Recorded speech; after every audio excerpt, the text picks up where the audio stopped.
The actress? I don't remember. What's the actress's name? The actress's name is Anna. Anna de Armas? Oh, if only. If only, dude. She been too pretty if she for had that. cordyceps on her lips, I would still kiss her, dude. I would still. She'd be like, God damn, wait, you just calm down. Now, come on, give it to me, baby. Fresh meat right here. In a world of bad movies, two follically challenged men will stop at nothing to share their opinions of them. Their wives are tired of listening. But are you? This isn't the podcast you deserve, but it's the one you need. Prepare yourself for Bald Guys and Bad Movies. Welcome to Bald Guys and Bad Movies, episode 48. I am Troy. Troy, cut it out! Here with my buddy, Mike Stella. Hey, Stella!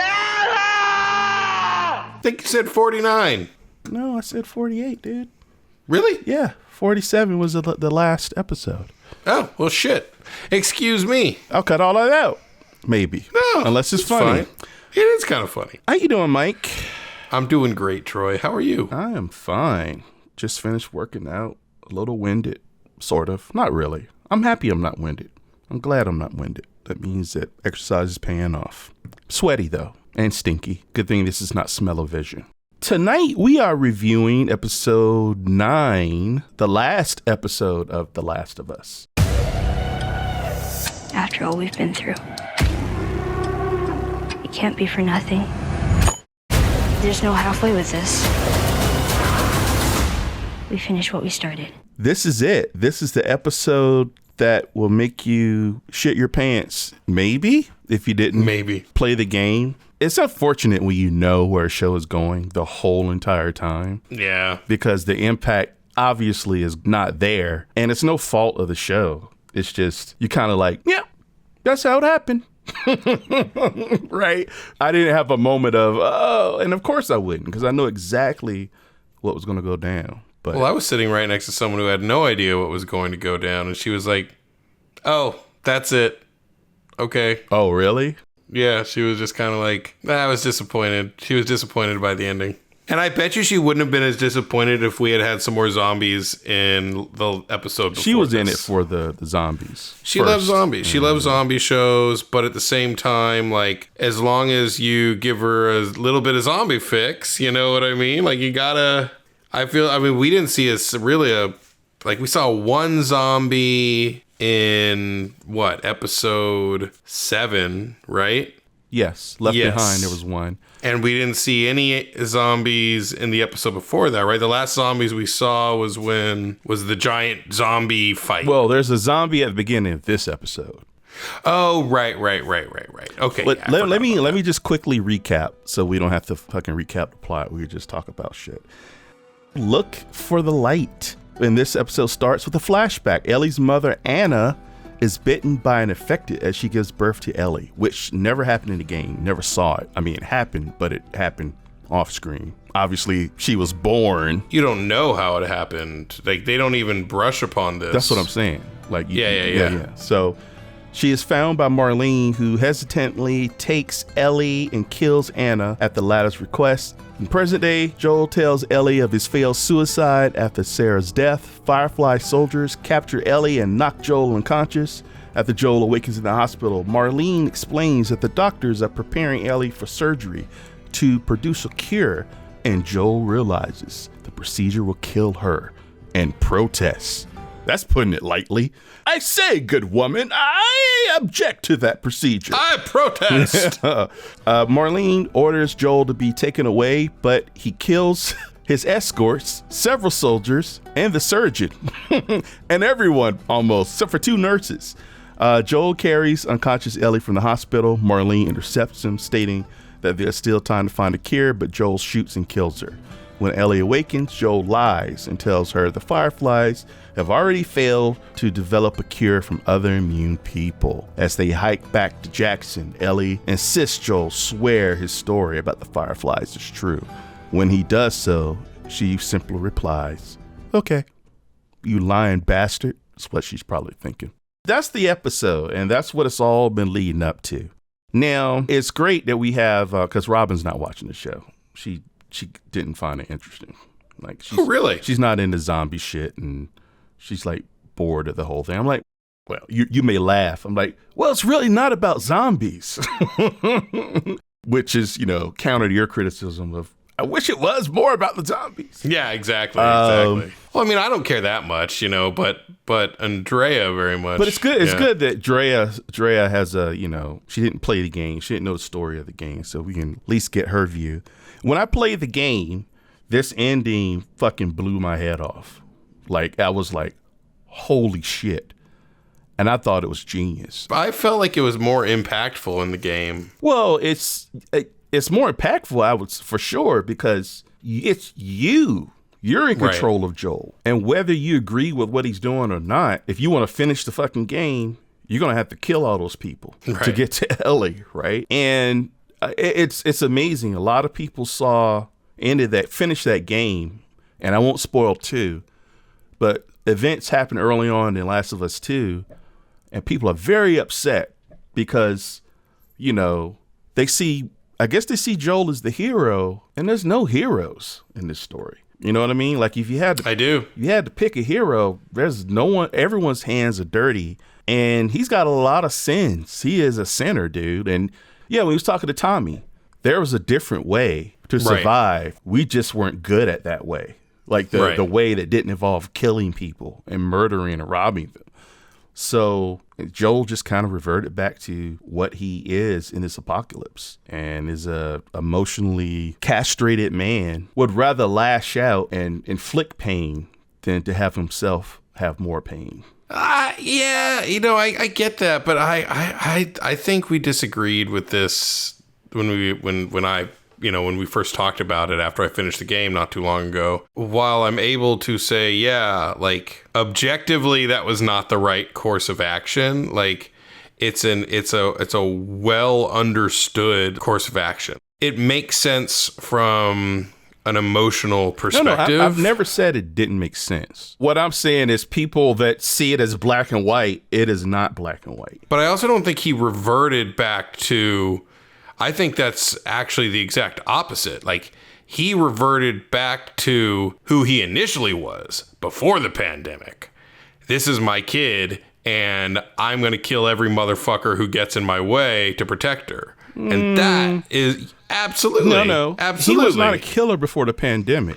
No. If he was a killer, his daughter probably would have made it, right? He became a killer through the pandemic. Right, and but you use the tools. He learned. You use the skill set you have at the time. He did not have that skill set at the time. Right, that's what I'm saying. Like, and he's a very efficient killer. So what I'm saying is, he reverted back to who he was before the pandemic started. He just happened to have the skill set of being able to murder fools at the time, and he would have done the same fucking thing back in the day to protect his daughter. Well, then. He lowered the guard to his heart and allowed himself to love her as a daughter. And now this time, it's like the third episode? But he's not. But what I'm saying is, he's not killing people just to kill people. I didn't say that. I didn't. Right, but you saying yeah, but you're saying he reverted back to who he was through most of the pandemic. You did say that, right? Yes, So you think he reverted back to a murderous raider, and he was just killing people just to take their shit? No, he opened his heart up, like with Henry and Sam. Like, being on a journey with her lowered his guard and opened him up to things, right? Right. Joel, before meeting Ellie, wouldn't have given Henry or Sam a second thought. He might have even killed them, right? Like, because that's just what you do. You take care of shit and you leave nothing to chance. With Ellie, it allowed him to become more human, right? And in that moment, to protect Ellie, face of that moment, he's able to switch back to just, he's able to turn it back on. The thing that allowed him to take care of fucking business. He was just methodically going down through there. I need to get to Ellie. I'm just going to kill any motherfucker in the way, right? This is counter to who... But I guess my argument is that if he had the skill set to protect his daughter, to kill a bunch of motherfuckers, protect his daughter before the pandemic, he would have done it. He just he didn't have the skill set yet. Yeah. So I don't think we're saying anything different. I don't think. Well, I'm just saying he's not reverting back to the person he was during the pandemic. I'm saying has reverted back to, because she was dampening who he was. He wasn't as sharp. He's having panic attacks. This whole series was him, fuck, I'm losing tests. Fuck, I'm fucking up. It was panicking him because he's not used to doing that. He's not used to letting emotions in, feelings in. And this is what the relationship with Ellie was doing. It was making him a less sharp killer. That's why he wanted Tommy to take her. Not just because, he was getting too close. He was terrified that he wouldn't be up to the task. The motherfucker that went in that hospital, that's the motherfucker that he was. We got a little glimpse of Joel before he met Ellie. I'm not talking about it before the pandemic happened. I'm talking about the 19 years leading up to the year he met Ellie. That's the motherfucker that can go in and just shoot a surgeon in the head because he's in the way. That's all I'm saying. I feel like we're saying the same thing. I don't think we are, because I don't look at that as him going in there. I feel like he now is able to do it because he's, spent 19 years doing it or whatever. But I think ultimately what triggers him to do it is not, I don't know. I guess I'm looking at it more of I don't think him going and killing everyone. I feel like the reason he survives that entire encounter is because of the 19 years of killing and brutalizing people. Mm-hmm. The reason he survives that encounter is that. But the reason he goes into that encounter is because over the last year, he's been becoming the person that he was before the pandemic. Right. And I'm saying the same thing. And in that moment, he dissociates, dude. The guy that was so worried about not being able to take care of business is uncertain. That guy went bye-bye. He became fucking Terminator, and with a purpose. Well, yeah, but I'm just saying, I guess what I'm saying is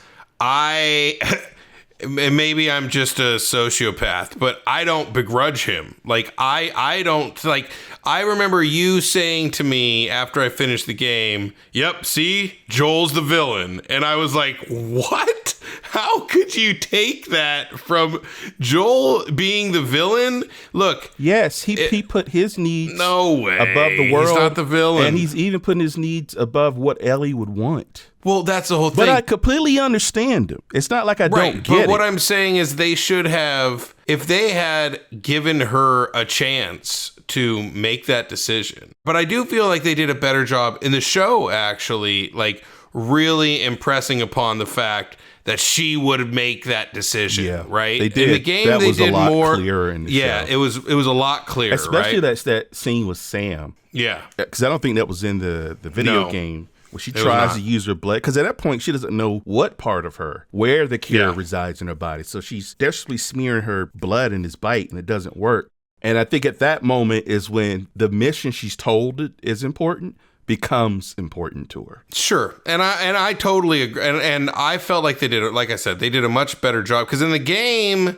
they didn't really brush upon it that much, how she would feel about it one way or the other. I feel... And look, now I could sit here and pontificate and philosophize all I want, but if it was me in his situation, and that's the beauty of it, could I allow this girl who now's become like my adopted daughter? But if they had said, even if they had lied to him and said, which they probably should have. We told her what the deal was. We told her that she was not going to become, she was going to be sacrificing herself to make this cure. She is fully aware of what she's going through. She's made this decision on her own. And then he went and killed them all? Then I'd probably feel a little bit more like you do, personally.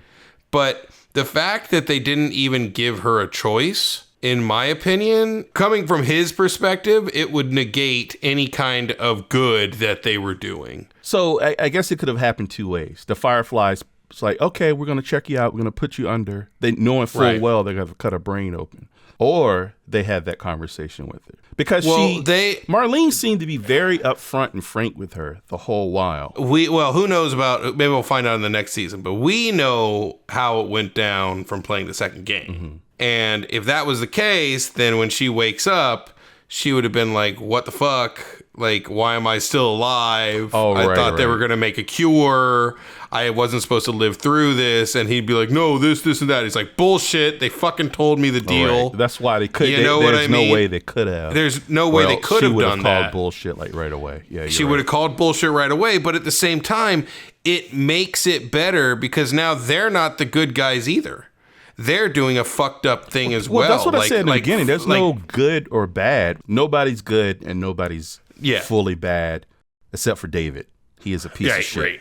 And I agree with that. I didn't agree with the statement that he is the villain. That's the one thing that I have a problem with. Calling him the villain of the story, I think is not fair. I think in the show, for me, that's less of a thing. Like, I don't feel because the show is able to take way more time and through the nuance of performance, Pedro Pascal, he's just a likable guy.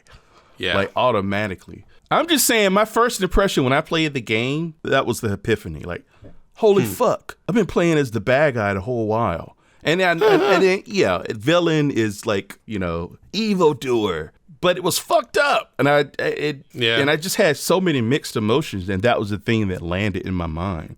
I remember villain, like holy fuck. That's interesting. I always found that interesting. You know who was the voice actress for Ellie? Who I know it was the mom in this last episode, but you know who she was? Yeah, have you seen her before and stuff?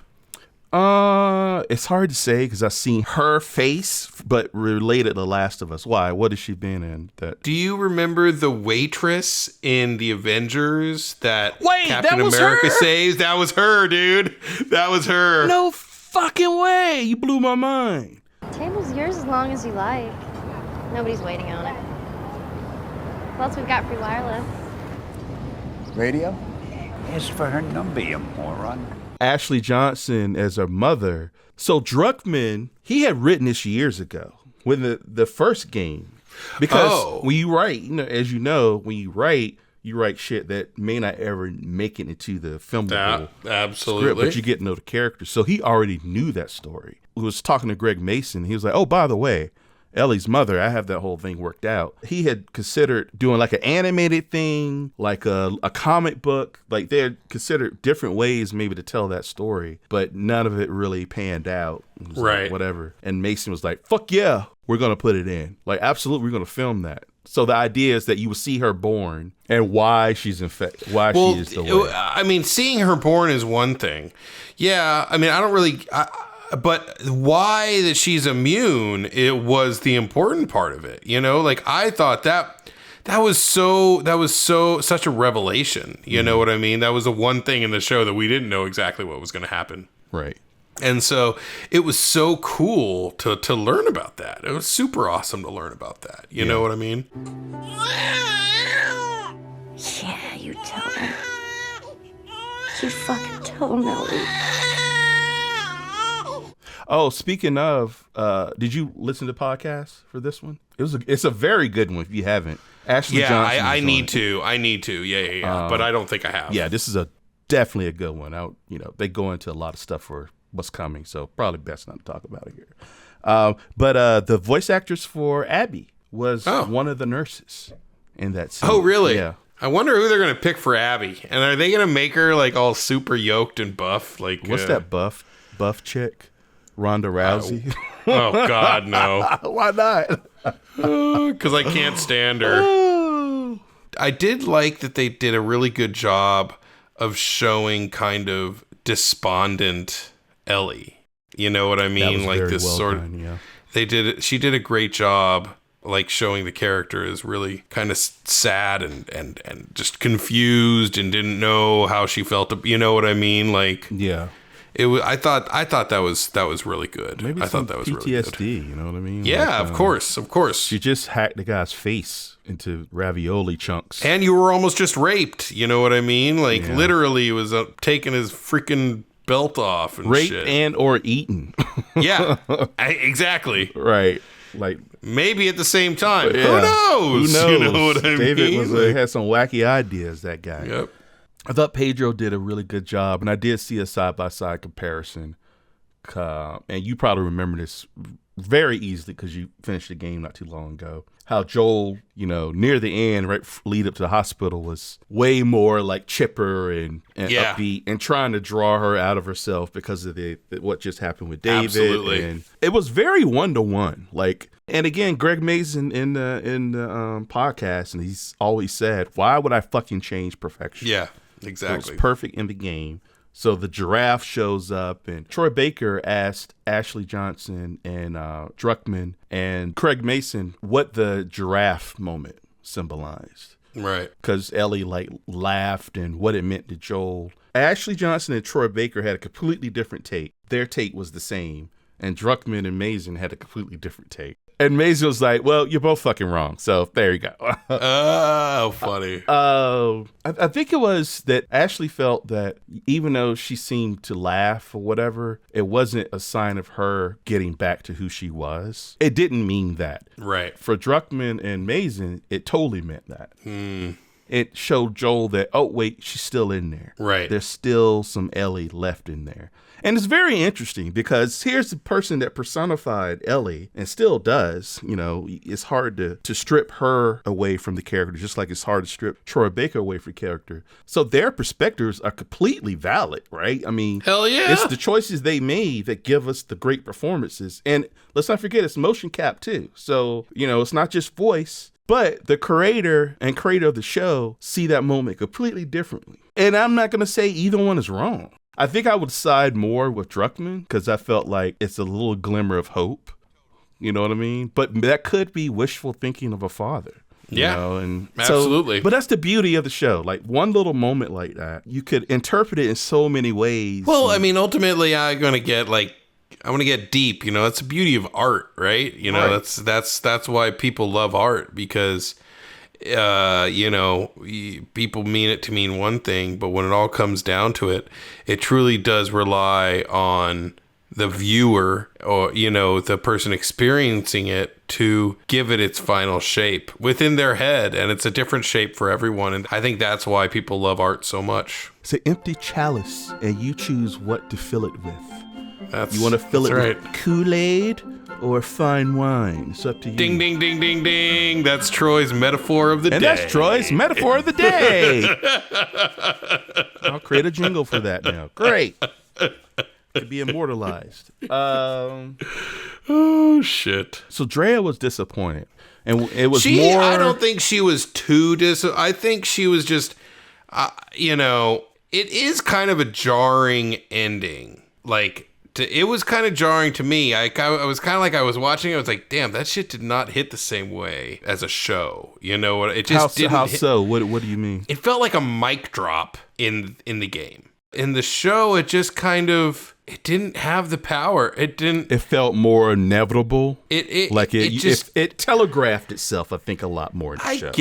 I guess so. Maybe. I don't know what it was. It was just kind of like. You know what it was? It's the Bill episode and that fucking letter. One of my critiques of that episode is that, and I think you said, well, they're just setting you up for what's going to happen. Oh, right. But maybe they overset it up. Right. But it's so hard for me to comment on this because I knew from the very opening scene where this was going to end. Exactly. So it's hard to subjectively go through it. But I don't think that letter was needed. I think it was too on the fucking What did nose. the letter say again? I forgot. Basically, protect the ones you're like me, and God help any motherfucker that gets in your way. Right. That's absolutely true. Like, they didn't need to say that. No. I mean, that was an instance of truly not abiding by the rules of show us, don't tell us, And Tess told him in a more organic way. Yeah. that didn't feel like this is a message, right? She was like, can you Just fucking do it already. Do it, man. Like, what the fuck is your problem? all the shit we done, you make it right. Just get that girl to Fireflies. Yeah. And that's all you needed. And then let Joel's journey, let him come to that conclusion and let us come to that conclusion with him. We don't need a fucking letter. But yeah, it was just like, why do we need that letter? Yeah. It's stupid, dude. Yeah, that definitely was not the best idea. And I just wonder if I didn't know where the show was going, if at that point I would have guessed, oh, wait a minute, where are they leading us, right? Because I'm an analytical kind of guy, and that's kind of what we do. But, you know, maybe the general audience. Wait, that's what we do? We analyze movies and shows that we watch? We pretend to analyze. That's what we do. We listen to podcasts of other better people analyzing shit and then regurgitate it to like the 10 people who listen to us. Exactly. So I don't know. It's hard. It's hard to say how impactful this was because I knew where it was going. It got there just fine. And it happened pretty much as it happened in the game. So I think in the game, or did he? Maybe he didn't. What? Did he kill the nurses in the game? Or did he let anyone live? Did he let anyone live? I think you choose to kill the nurses or not. Oh, did you kill him? I probably did. You are a sociopath. At that point, I'm just killing everyone, you know? I take chances, right? I was like, yeah, you know, just like Robert De Niro in Heat, you know, once one goes down, what's two more? Now that we've watched all 9 episodes, and we can rate this at the end, I think we can give a rating, whatever that means. Right. So do you feel like this series, did it live up to expectations? Was it better than you hoped? Was it just as good as you thought it would be? Was it just kind of... I thought it was right there. I mean, I gotta agree with Andrea. Like, I was disappointed we didn't get more zombies. And because I have just played the game, like, we really needed that zombie scene to get you to have a connection with David, I felt like. I felt like that connection with David is what made the later part with David so much more powerful than it was. You'll be happy to hear, and you didn't listen to podcasts, the zombie thing came up for season 2. Oh, really? And not only they said we're going to have more zombies, but they said the things that they invented for the show, because Ashley brought that up. Like, are we going to see more that where they can feel? Right. And I guess she hadn't listened to the episode because she was like, oh man, that should have been the game. And Neil was like, yeah, I said it fucking should have been the game. But he's like, yeah, we're going to explore more of the cordyceps. Cool. And that way, how they feel. And I would like to think, and this is based on nothing but me just, speculating. They actually said it, like they blew their zombie budget. Oh, really? But I got the impression that they had limited amount of budget, so they had to use it wisely. Right. And use it in the most impactful way. Now this show's a runaway fucking gargantuan hit. Right. I'm hoping HBO will throw some Game of Thrones style money at it. Well, I'm just like, I mean, you guys had Pedro Pascal. Let's be real, man. This shit was fucked. This shit had legs from the moment Pedro Pascal got this shit. Yeah, but it's apparently the video game curse, which is, I'm sure you read articles how that's bullshit. What video game curse? Video game movies suck. Yeah. Sonic 1 and 2. That's true. Pikachu. Yeah, Detective Pikachu. There's a list of video game movies, and even ones that were criticized or, had bad reviews, made shitload of money, dude. Yeah, they made what? How many Resident Evil movies? Right. And 90% of them were garbage. So the idea that this is a risk. Yeah. All I'm saying is with season 2 and 3, and they pretty much confirmed the podcast that 2 and 3 is going to be the second game. I'm hoping they get a lot more money and they can have a lot more zombies. What was your least favorite thing of all the 9 episodes? Was there a misstep beyond not enough zombies? Lack of zombies. That was the number one misstep in my opinion. Which is so odd because you think that would be the thing, that would be a given. I would have rather had a smaller zombie scene, you know what I mean? In that one episode. In order to have the zombie scene with David. I felt like that was the biggest misstep. Because I'm fine having seen episodes with no zombies. I really don't have a problem with that. But to go like what 4 episodes with 2 zombies in the like, you know what I mean? Like over the entire span, like I don't know, man. Like it's pretty thin. I think the David arc should have been 2 episodes, and it should have been more time with Ellie on her own. Yeah. At least 2. There's enough of that David arc to get 2 episodes, right? It was wrapped up really quickly. Or just do a little bit longer episode. Like literally, if you did like a 5 to 7 minute zombie sequence, plop that in like where it needed to go, you got a 7-minute longer episode, but it's way more powerful. So we should probably clarify for people that didn't play the game. Maybe we don't need to clarify, but I'm doing it anyway. And I don't want to speak for you, but I think what you're saying is how I feel. We're not saying add zombies because zombies are fucking cool and we want to see heads blow up. In the game, they are a constant threat. It is very similar to Walking Dead. I hesitate to compare it to Walking Dead because that show shit the bed tremendously near the end of its run. Like absolutely. They probably overdid it with the zombies, but it is a constant threat. And in addition to that, you gotta deal with fucking shitty humans. Yeah. This guy leading this girl through this world was perilous. I think there was even a moment, and I'm not saying they needed this, but where Ellie couldn't swim and she fell in water and Joel had to save her. I kind of remember something like the environment was a danger. Zombies were a threat. Yes, and absolutely. humans were a threat. And you got to navigate through all of this. But that's what I think you mean, right? Like it is such a part of the DNA of the games, of the world, that it removed a level of tension. A level of peril that just wasn't there, yeah. That could have added value to the show. Yeah. The reason they bonded, well, one of the reasons is anyone who goes through a fucking traumatic experience, you bond with one another, right? Hell yeah. Because you're saving each other or you're just surviving it together. And that's a good point you bring up, because with why the David scene was so good. Right. You know, because like they do bond a little bit together because of having to fight off this horde of zombies that's showing up. And that was a hard fight. That was probably the only zombie fight in the first game that gave me any trouble. Like the rest of the zombie fights I handled probably first try, maybe second try. This one took me a few tries to really get it. Which would have added so much more nuance to the show version, because you survive an attack like that thinking, okay, this guy's okay. Then it turns out he's a fucking predator too. Yep. So when you do find love, when you do find trust, that's why it's so special. So when Joel goes ape shit at the end and kills all those motherfuckers to get to Ellie, it's even more impactful, I think, in the game, because you've gone through so much to get her there. Absolutely. That's totally true. Only to get her there just to have her brain sliced open? Yeah, fuck that. No, I would kill these motherfuckers. Right. Yeah. And I'm sure in the game, as I did it, I was probably feeling that. Right. The villain thing came in my mind with her reaction at the end. Oh, really? And it was very well done CG. Like, it was very subtle. And it was Ashley's performance and the way the face looked. It was like, okay. But it was a loaded okay.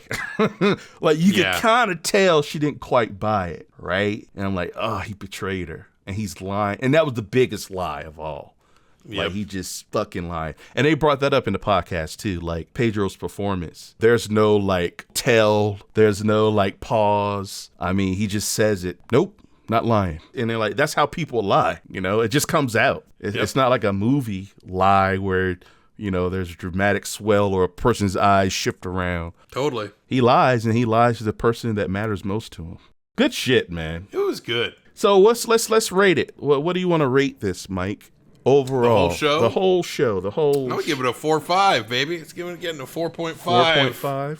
4.5 leftover cannibalized ears out of 5. Nice. Yeah. Reached back a little bit. Several Reached episodes. back just a bit. You know, we're doing the whole show, right? They're talking... We're doing the whole show, so you could pick from anywhere in the show, Troy. Look. Obviously, I love the show, and I agree 100%.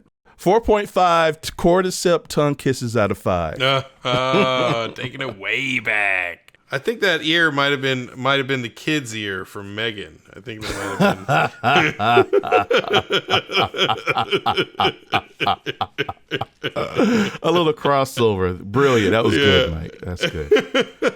Ladies and gentlemen, can I please have your attention? I've just been handed an urgent news story, and I need all of you to stop what you're doing and listen. If you want to become a patron and support our show, which we are going to hopefully use to fund doing video eventually, go to patreon.com/baldguysbadmovies. Every month, we're going to pick one lucky patron, one of our baldies. And if you donate $5 or more, we will choose one lucky patron to choose a movie for us to review. And if you want to contact us about anything in particular, you can email us at baldguysbadmovies@gmail.com, and we'll be happy to respond.